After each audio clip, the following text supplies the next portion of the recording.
Amén. Dios les bendiga, hermanos y amigos. Esta tarde queremos meditar unos minutos en la palabra del Señor.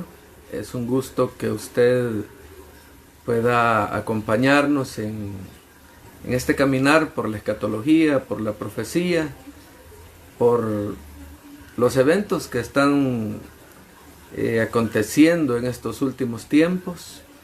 Aprovecho para enviar un saludo a cada líder, cada anfitrión de la zona 2 del distrito número 3 y también a todos los anfitriones, a todos los líderes, supervisores de Misión Cristiana Elim de El Salvador y aquellos líderes también, aquellos hermanos que nos sintonicen de las diferentes congregaciones, diferentes filiales de Misión Cristiana Elim.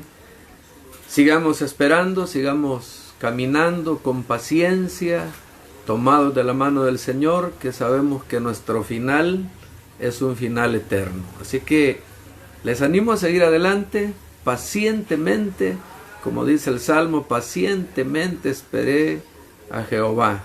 Pacientemente esperemos que sus promesas se cumplan, pero mientras tanto sigamos alimentándonos de la palabra de Dios. Les animo a orar, a leer la Biblia, a tener sus devocionales en sus hogares, con su familia, que juntos oren. Hay que aprovechar al máximo este tiempo que el Señor nos ha dado para disfrutar de esa relación que no la teníamos por causa de hacer la obra del Señor. Muchos habíamos descuidado la familia y hoy pues Dios nos permite el estar mucho tiempo con ellos. Así que adelante, hermanos. Sigamos caminando, tomado de la mano del Señor. Y quiero leer una porción de la Biblia. Vamos a continuar con el capítulo número 13. Pero hoy vamos a leer los versos 14 al 23. Y dice la palabra del Señor: cuando vean que la terrible abominación está donde no debe estar, el que le entienda, entonces los que estén en Judea huyan a las montañas. El que esté en la azotea no baje a la casa para sacar nada, y el que esté en el campo no regrese para llevarse su capa. Pobre de las que estén embarazadas o amamantando en esos días.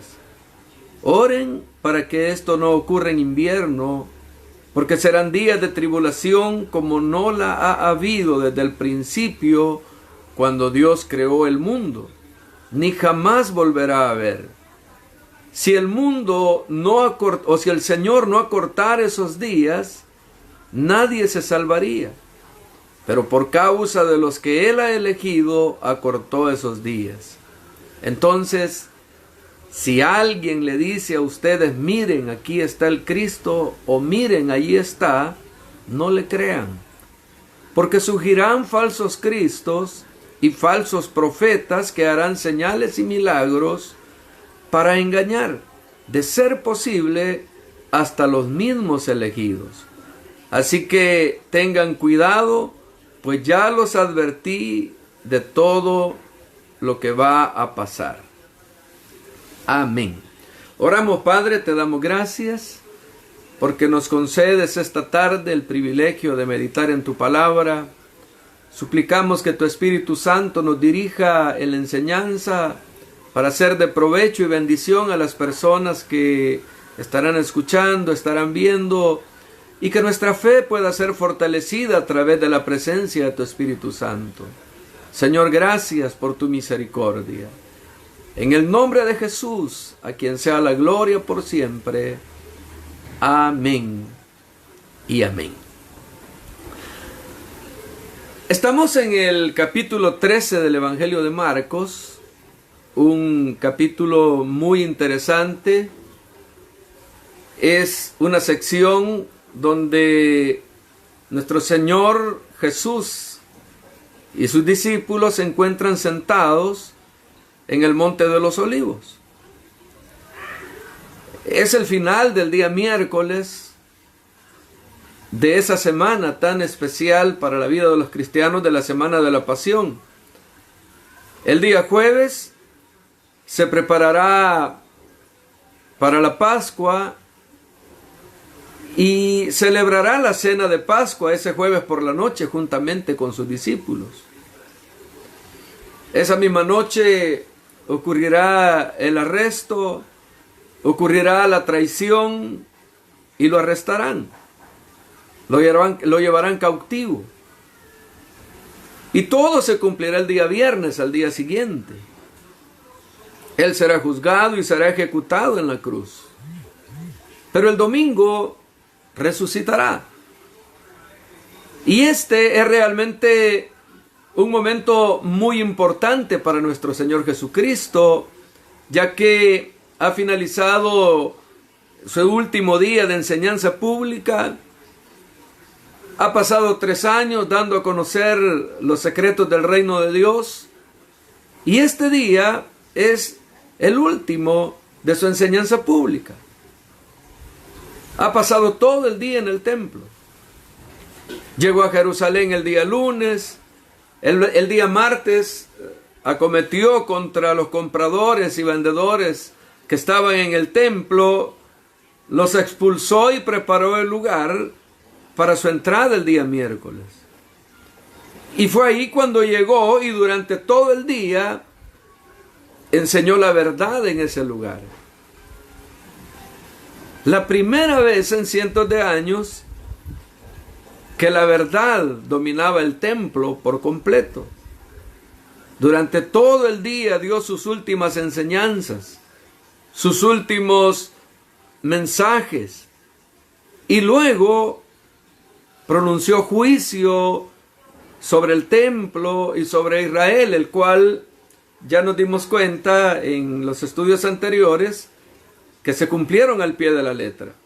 Entonces abandona el lugar y sus discípulos le siguen. Salieron por la puerta oriental, atravesaron el valle del Cedrón, cruzaron el arroyo que pasa por ahí y subieron la ladera del monte de los Olivos. Y al atardecer del día miércoles se sentó con sus discípulos en el monte de los Olivos. Observaron el templo, cómo desvanecía su brillo al atardecer. Y como ustedes recuerdan, esto incitó la pregunta a sus discípulos cuando le preguntaron en privado a Jesús cuándo sería la destrucción del templo y qué señal habría de esas cosas, de cuándo habrían de cumplirse. El Evangelio de Mateo relata acerca de esto y nos dice que le preguntaron de una manera más amplia acerca del fin de los tiempos y de su retorno a esta tierra. O sea, Jesús les había dicho que moriría, pero que también resucitaría. Y quizás estaban sorprendidos de ese aspecto, y a pesar de ir comprendiendo, a pesar de que rehusaban aceptarlo, más allá de lo que eso significaría, ellos querían ver el establecimiento del reino de Dios en esta tierra.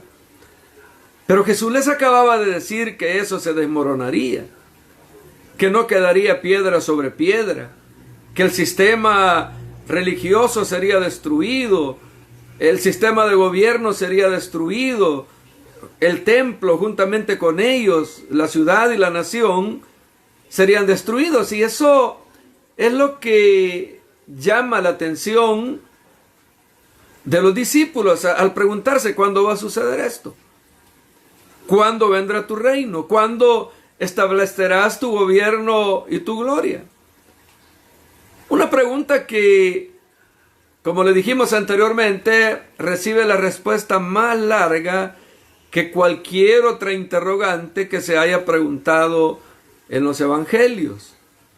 Y él contesta la pregunta acerca de lo que va a suceder antes que regrese a esta tierra y establezca su reino. Todo se origina en el hecho de que hay un futuro reino, que hay un reino futuro, un futuro retorno de Cristo Jesús a esta tierra, juntamente con su reino para cumplir todas las profecías mesiánicas. Y el Antiguo Testamento prometió que llegaría el Mesías, que traería salvación, que cumpliría todas las promesas que le fueron dadas a Abraham, todas las promesas que le fueron dadas a David, las extensas promesas relacionadas con el nuevo pacto otorgadas a Ezequiel y a Jeremías. En otras palabras, todo, absolutamente todo lo que el Antiguo Testamento prometió que llegaría en el reino del milenio, eso es lo que va a suceder. El profeta Isaías habla en el capítulo número 11 en adelante acerca de las glorias de ese reino. Pero lo que ellos quieren saber es cuándo es que se va a establecer ese reino. ¿Cuándo va a ocurrir ese momento? ¿Cuándo será esa ocasión, ese tiempo en que se va a establecer ese reino? Pues ya ellos sabían, ellos le dicen: tú eres el Mesías, tú eres el hijo de David, tú eres el rey, lo sabemos perfectamente, lo sabemos y lo reconocemos, eres el Cristo, eres el Mesías. ¿Cuándo vendrá tu reino? Eso es lo que tenían ellos en sus mentes. Pero para contestar esta pregunta, Jesús les da una descripción de cómo será la historia a partir de esa tarde hasta la venida de su reino a esta tierra. Eso es lo que Jesús aborda en este capítulo número 13. En otras palabras, significa que Jesús le está diciendo a sus discípulos cómo será el futuro a partir de esa tarde. No sabían cuán extenso sería, porque Él les dice: pero de aquel día y de la hora nadie sabe, ni aun los ángeles que están en el cielo, ni el Hijo, sino el Padre. El Padre. En otras palabras, no les dijo cuándo iban a suceder estas cosas, pero sí les dijo qué tenían que esperar, qué es lo que iba a suceder, y nos dice qué tenemos que esperar nosotros en este final de los tiempos y las futuras generaciones. Por lo tanto, Jesús proporciona en este capítulo número 13 de Marcos una mirada a la historia futura, que en la actualidad para nosotros se constituye en una mirada también desde el tiempo actual que estamos viviendo a la historia pasada. Hasta ese momento, cuando Jesús estaba sentado en el Monte de los Olivos con sus discípulos, viendo cómo se opacaba a través del resplandor del sol la majestuosidad del templo. Entonces, esto es muy importante, porque si Él es quien dice ser, el que está hablando esa tarde, si Él es quien dice ser Dios, y si posee lo que Él dice poseer, todo conocimiento, toda sabiduría, y si conoce el futuro como solo Dios lo hace, entonces lo que Él prediga, lo que profetice, será preciso, será exactamente correcto.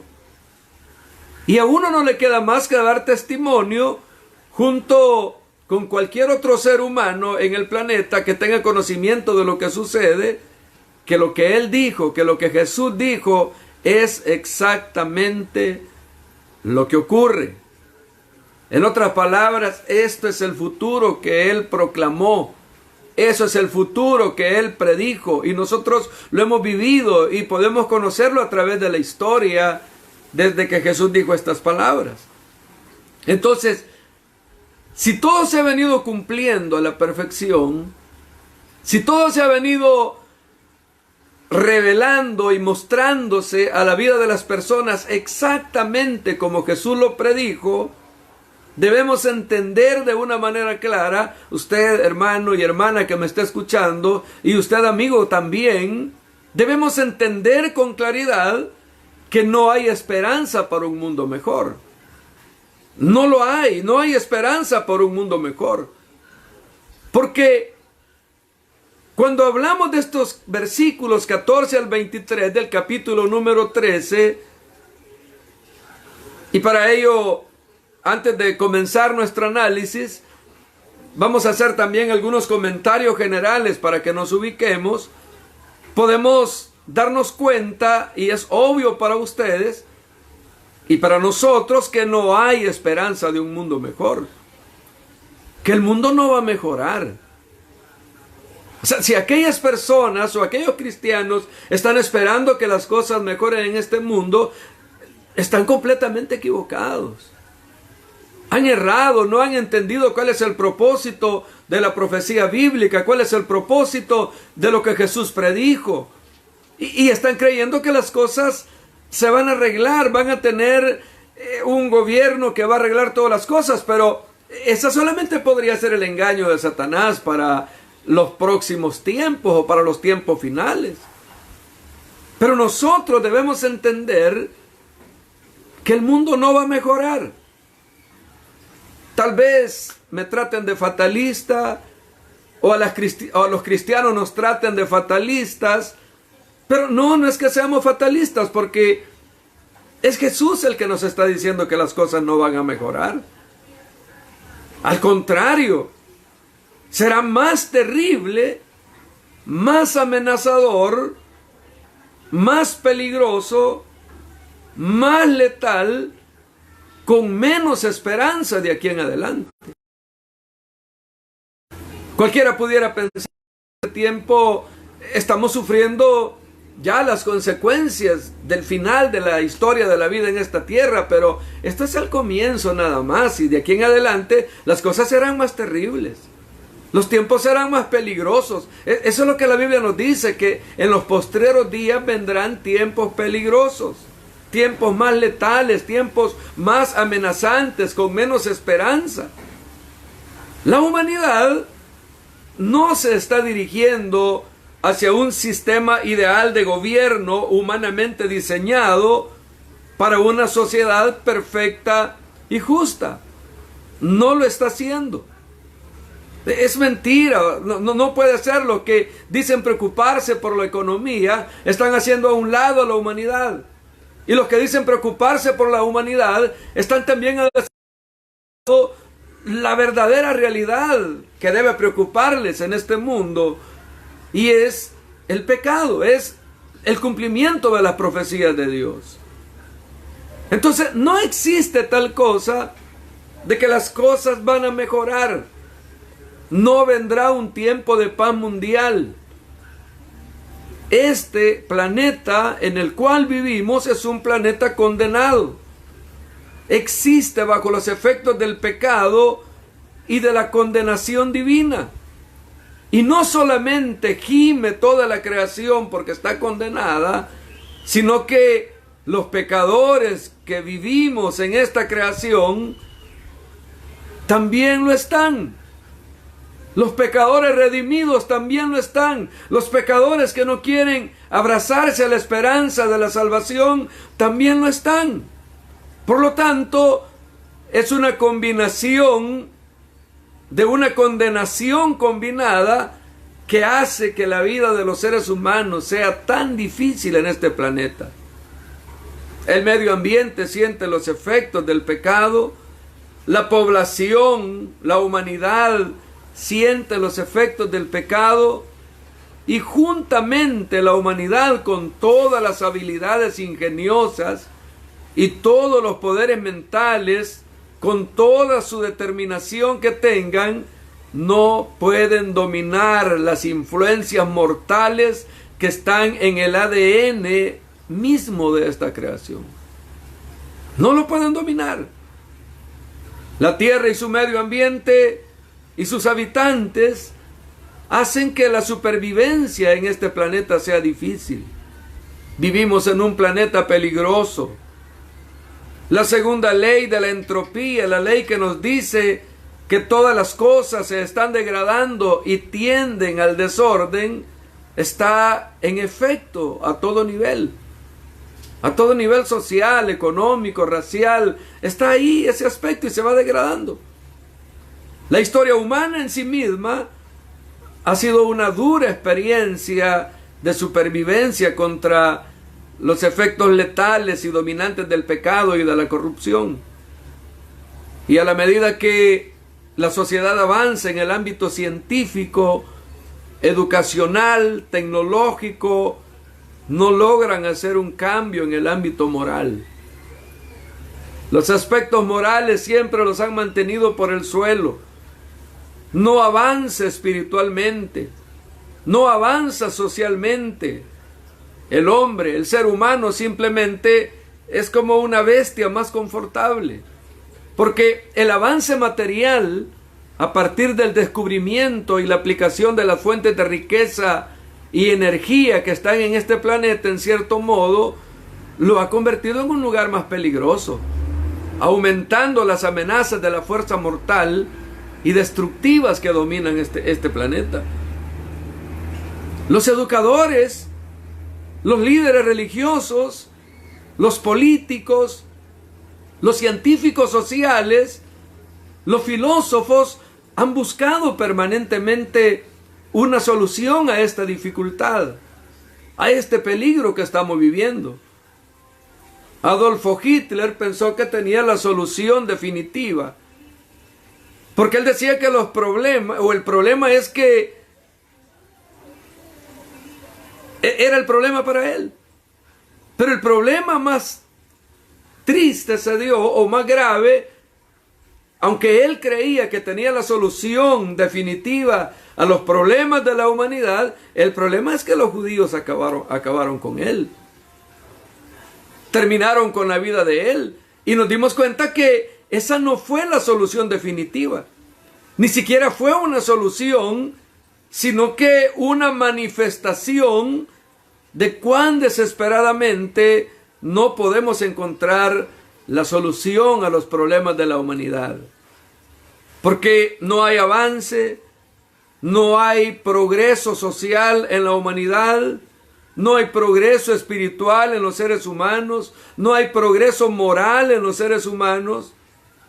Como lo dije anteriormente, el ser humano es una bestia corrupta, lleno de corrupción. Su ambiente es corrupto y se corrompe fácilmente. El hombre, el ser humano, corrompe todo a su alrededor y él no mejora. ¿Es así como debe ser la vida? Así debería ser. ¿No vino Jesús a cambiar todo eso? ¿No vino el Hijo de Dios para arreglar todas esas situaciones del ser humano? ¿No hay algo erróneo en todo esto? Una serie de inquietudes que llevan a una respuesta rotunda que debe retumbar en los oídos de la humanidad y debe quedársele grabada en su mente, porque la respuesta es no. Es un rotundo no. No hay solución. No hay esperanza. No lo hay.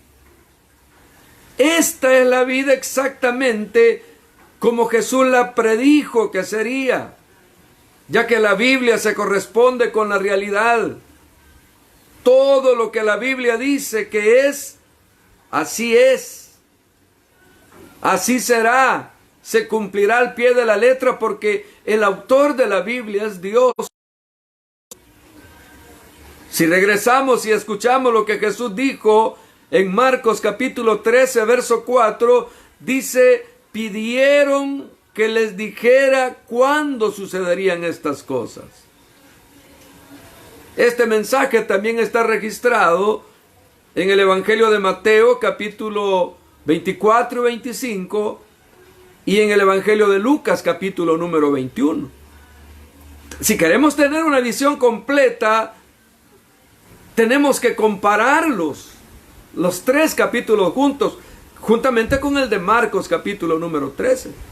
Entonces le preguntaron cuándo serían estas cosas con respecto al final de los tiempos.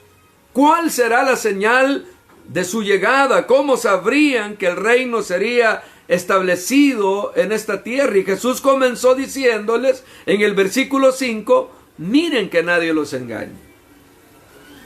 Primero que nada, comprendan, les dice el Señor, que habrá muchos que tratarán de engañarlos acerca de la realidad espiritual y todas estas cosas que tienen que ver con la escatología o con el fin. En el verso 6 les dice, vendrán muchos en mi nombre. Y oiga, dice, y engañarán a muchos.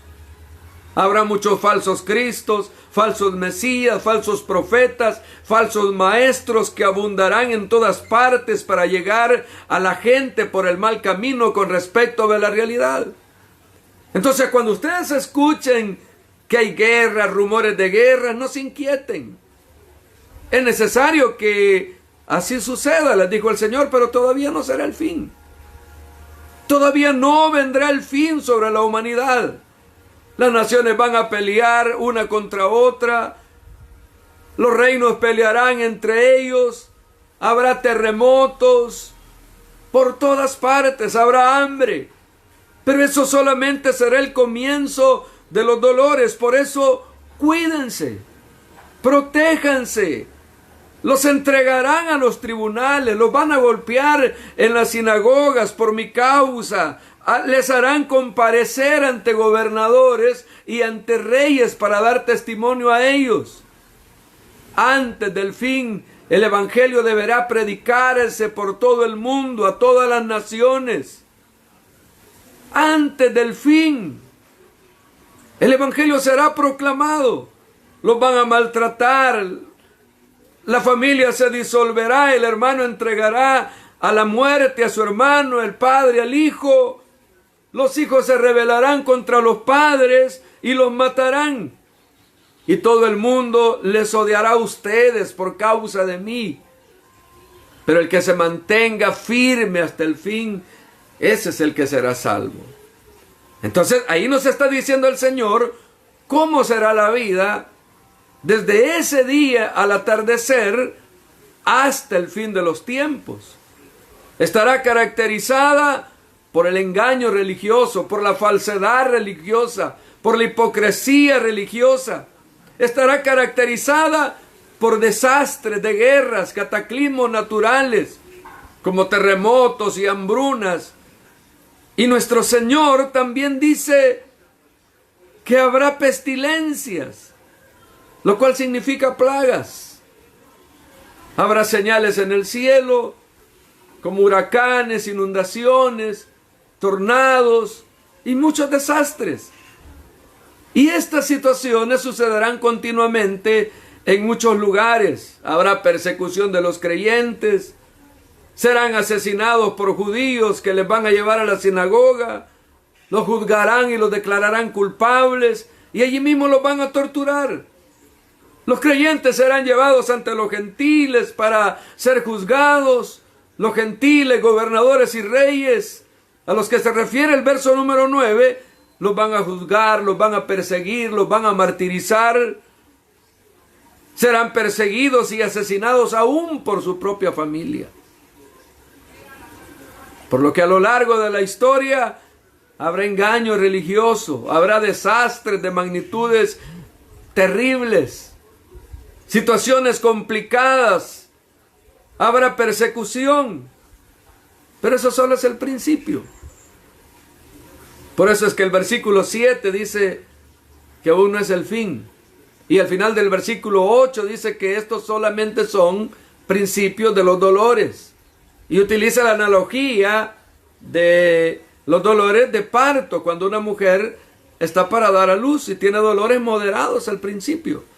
Lo que estamos viviendo son dolores moderados. Lo que hemos vivido desde el tiempo que Jesús está hablando estas cosas hasta este día son dolores moderados, que es al principio, separado a intervalos, y a medida que se acerca el nacimiento del pequeño, los intervalos se acortan, dan más seguido, y el dolor se va haciendo cada vez más intenso. Entonces ese es un modo de comprender la historia de la humanidad. Será doloroso. Al comienzo el dolor será moderado y espaciado, pero eventualmente, a medida que nos acercamos a la segunda venida de Cristo, los cataclismos se acelerarán, el dolor será más agudo, el sufrimiento de la humanidad será más difícil. Pero hay un evento, la tribulación. La futura tribulación de la cual Jesús está hablando, y de eso es lo que queremos hablar en todo este capítulo, la futura tribulación. En los versos 5 al 13 el Señor simplemente nos está dando el comienzo, pero cuando llega el versículo 14, y especialmente los versículos 14 al 23 que leímos esta tarde, vemos que el Señor Jesús se está refiriendo a un evento específico, a un evento determinado, muy importante en la historia de la humanidad en esta tierra. Y de hecho, el versículo 19 lo identifica. Es el llamado periodo de la tribulación. Un tiempo de tribulación cual nunca ha habido desde el principio de la creación que Dios creó hasta este tiempo, ni la habrá, dice la palabra del Señor. ¿Qué significa esto? Que es peor que cualquier cosa que haya sucedido. Puede imaginarse de hoy, de este día, hacia atrás y recordar cualquier situación que ha sucedido en la historia de la humanidad, dolores, tristezas, sufrimientos, pero nada de eso es comparado con lo que hemos sucedido, o con lo que hemos visto nosotros, a lo que está sucediendo en la actualidad. No lo va a haber algo, no encontrará algo tan sufriente, tan doloroso, ni lo habrá en la historia de la raza humana hasta el día de la final tribulación, hasta el día que llegue esta tribulación que se está hablando. Es peor que cualquier cosa que haya sucedido, incluido el diluvio de la época de Noé, donde murió toda la humanidad, excepto Noé y su familia. Donde Dios se hastió del pecado del hombre y decidió exterminarlos, pero salvó a Noé y a su familia. O sea, esa fue una situación muy complicada, muy difícil, pero ese tiempo no es nada comparado con la tribulación futura. Porque la futura tribulación es una serie de eventos calamitosos que no tiene paralelo. Entonces, si las personas, la humanidad está esperando un mundo perfecto, les tengo malas noticias esta tarde. No llegará. Ese mundo perfecto no llegará. Es doloroso vivir en el mundo, porque el dolor va a aumentar y los intervalos cada vez será más corto. Este periodo peligroso continuará a su paso hasta la segunda venida de Cristo, del Hijo de Dios. Justo antes de la segunda venida de Cristo estará el tiempo de la tribulación, que será más doloroso que cualquier otro anterior. Tal como el dolor de parto, que aumenta cada vez más y cada vez más rápido y más extremo. Así va a llegar el tiempo de la tribulación. Así va a llegar el tiempo de las situaciones difíciles.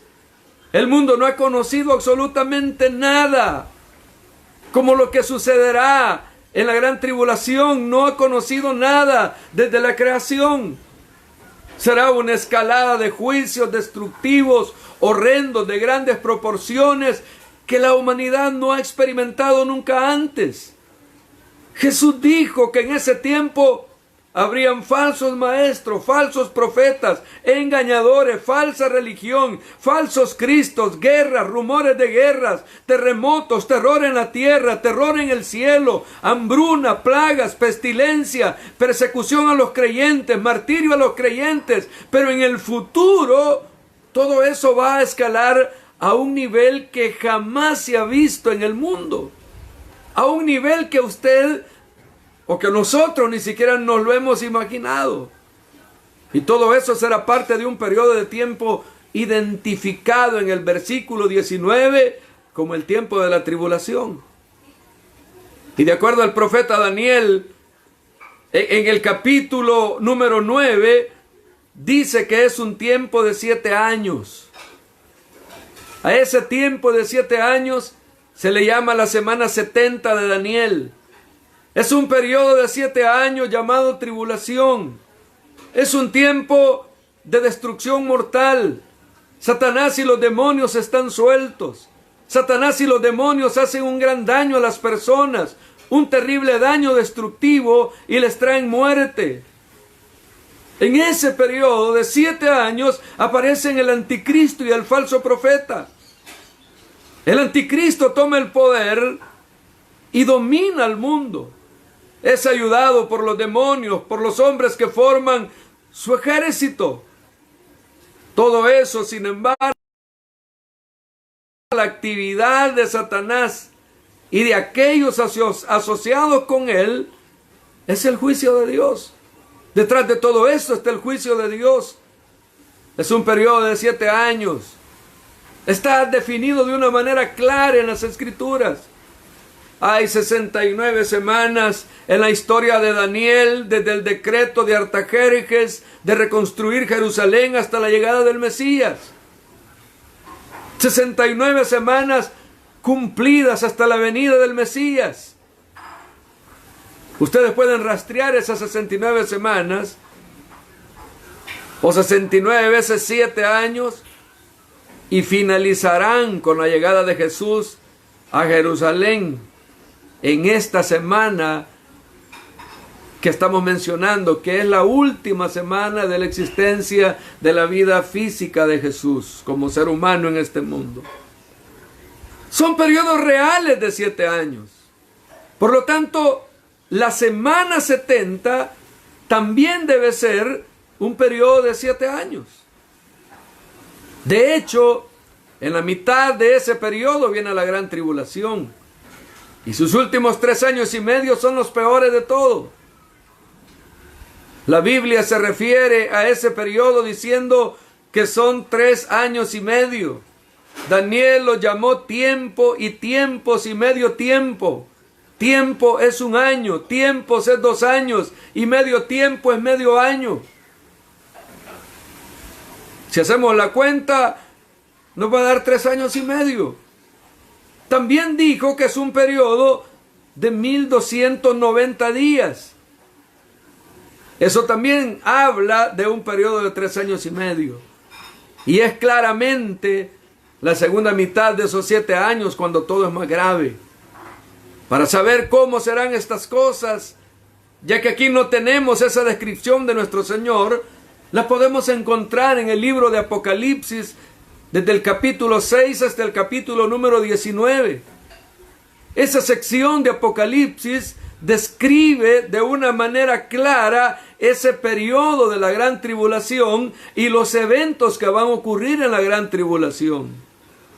Pero quiero que tengan una idea de la naturaleza de ese tiempo que vendrá llamado tribulación. Y como dijo Jesús, jamás el mundo nunca la ha visto antes. ¿Cuáles son las características del mismo? Las vamos a encontrar ahí. Hay 3 secuencias.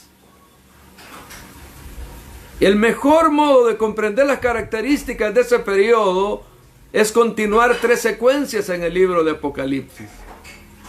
Hay 7 sellos en un pergamino, hay 7 trompetas y hay 7 copas, que son juicios establecidos y se despliegan en secuencia.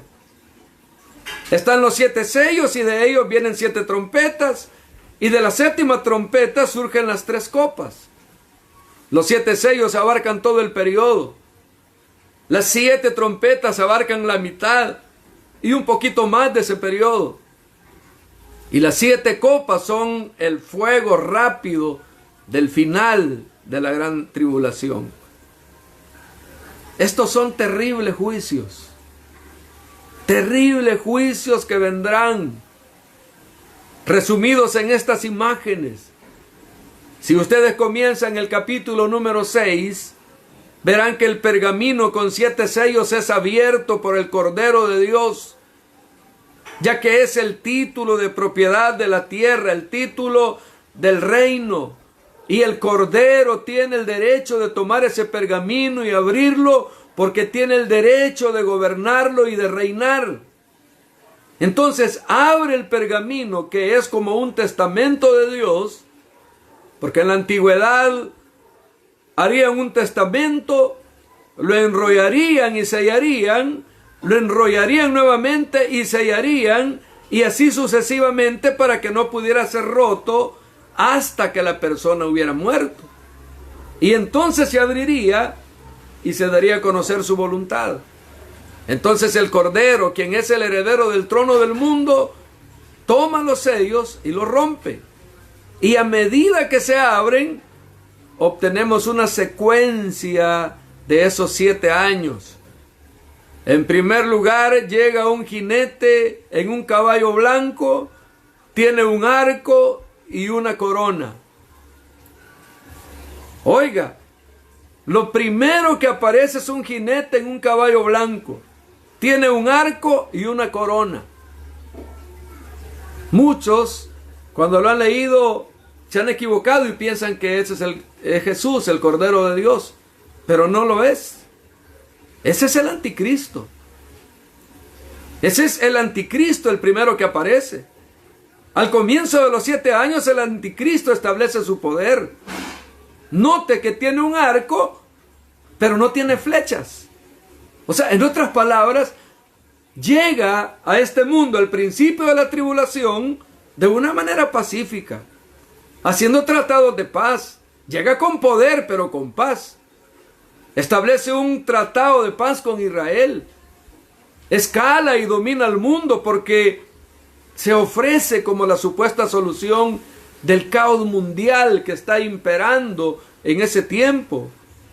Pero no pasa mucho tiempo antes de que Él revele quién es realmente, ya que si continuamos la visión, a ese primer caballo que ve Juan, le sigue un caballo rojo en el versículo 4. Ese caballo rojo es guerra. Por esa razón es que la paz desaparece de la tierra, los hombres comienzan a exterminarse mutuamente, y en la mano del jinete hay una gran espada. Se abre un tercer sello y el versículo 6 nos habla de condiciones de hambruna.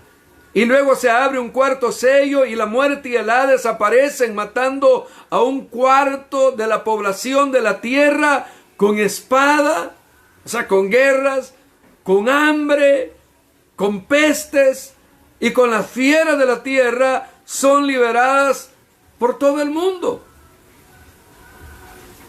Un cuarto de la humanidad morirá en los primeros tiempos de esos 7 años. Se abre el quinto sello y oímos los mártires que habían sufrido y habían sido muertos a causa del reino.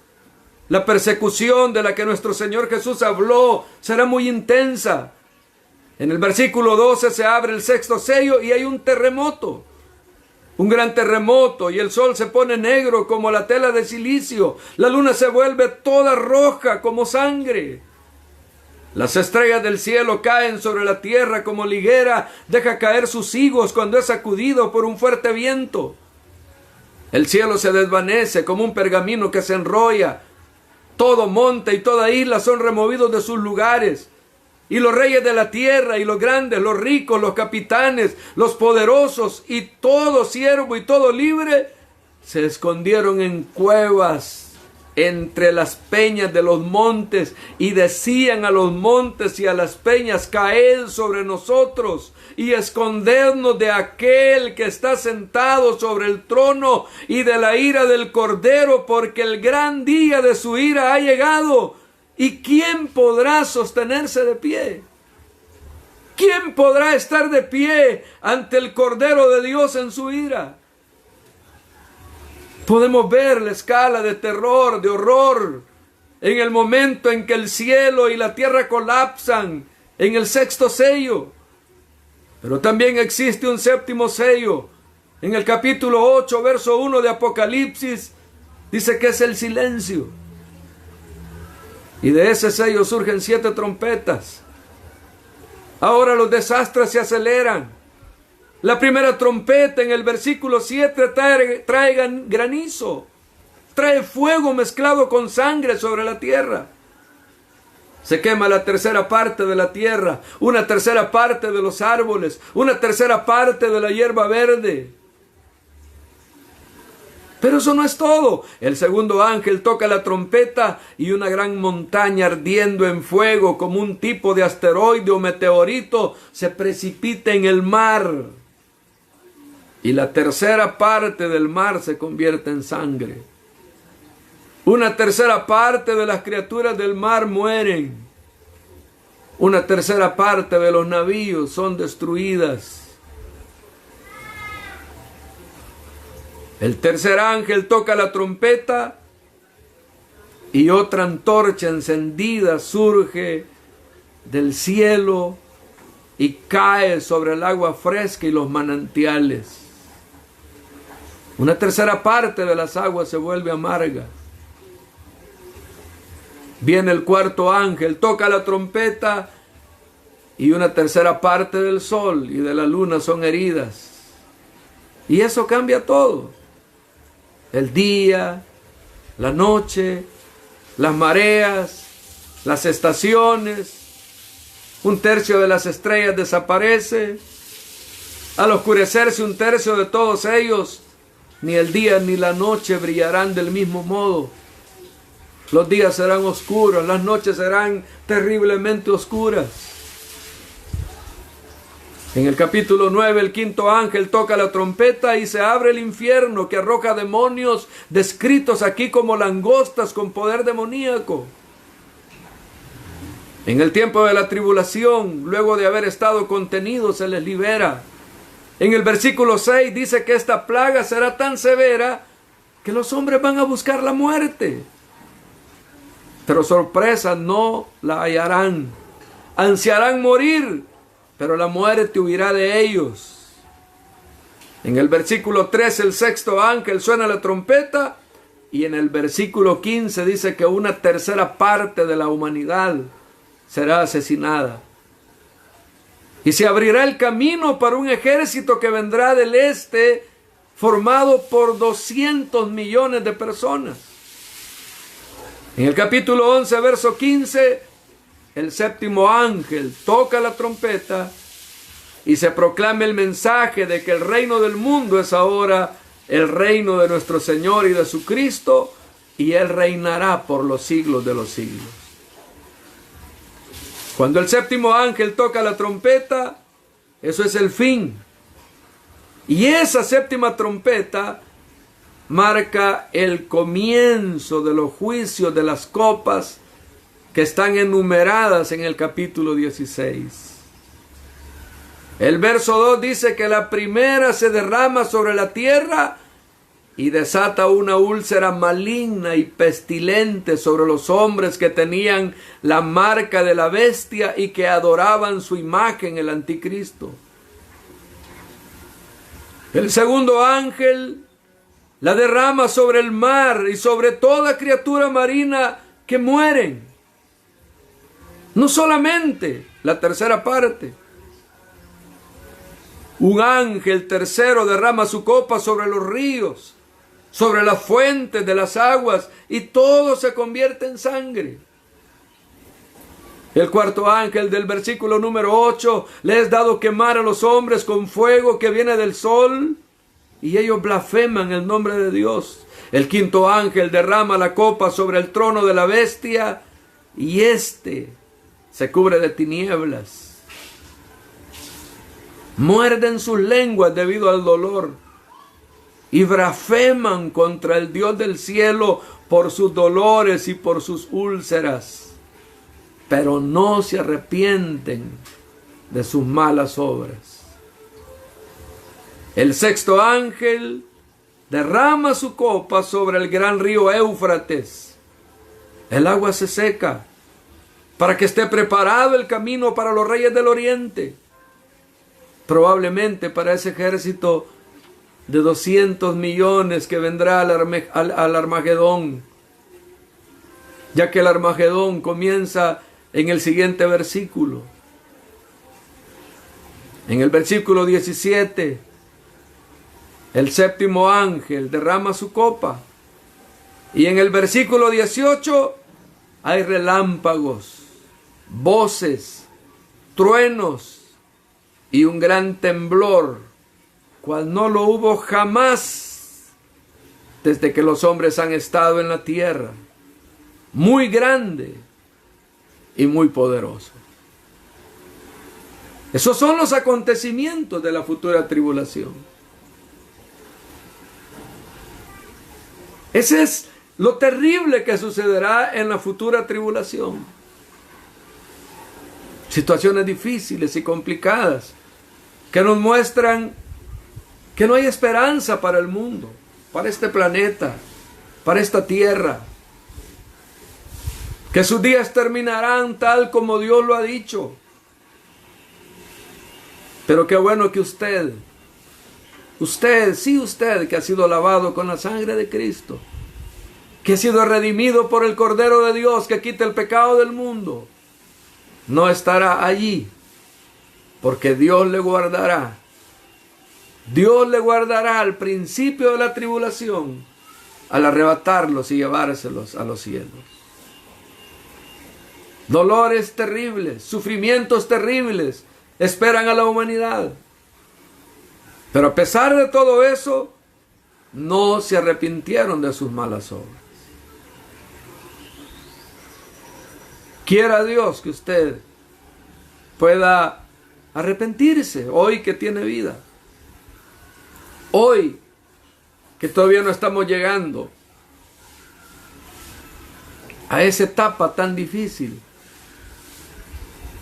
Y que usted puede escapar si tan solo confía en Cristo, el Hijo de Dios. Vamos a continuar más adelante con el desarrollo de la futura tribulación. Pero esta tarde quiero invitarte a ti, que si aún no tienes a Cristo, puedas venir a Él y te arrepientas de tus pecados y puedas confiar en Jesús, el que vino a morir en una cruz para perdonarte y darte una vida nueva. Oramos. Padre que estás en los cielos, agradecemos tu misericordia, agradecemos tu protección, el amor que tú has mostrado para con la humanidad al enviar a tu Hijo Jesucristo a morir en una cruz para perdonar nuestros pecados. Ahora, Señor, te pido que perdones a aquellos que se están entregando a ti esta tarde, que les laves con tu sangre preciosa, que les limpies de toda su maldad, de todos sus pecados, y vengan a ser hechas nuevas criaturas, que vengan a ser hechos tus hijos, Señor. En el nombre de Jesús de Nazaret, en tus manos de amor nos depositamos esta tarde, y te suplico por la vida de tu iglesia, Señor, por cada miembro de tu iglesia, que los guardes en el hueco de tu mano, que fortalezca su fe, que fortalezca su vida, que puedan seguir adelante confiando en que tú cumplirás tu palabra al pie de la letra. Señor, ayúdanos, te necesitamos y solo necesitamos de ti para seguir adelante. En el nombre de Jesús te lo agradecemos. Amén, Señor, y amén.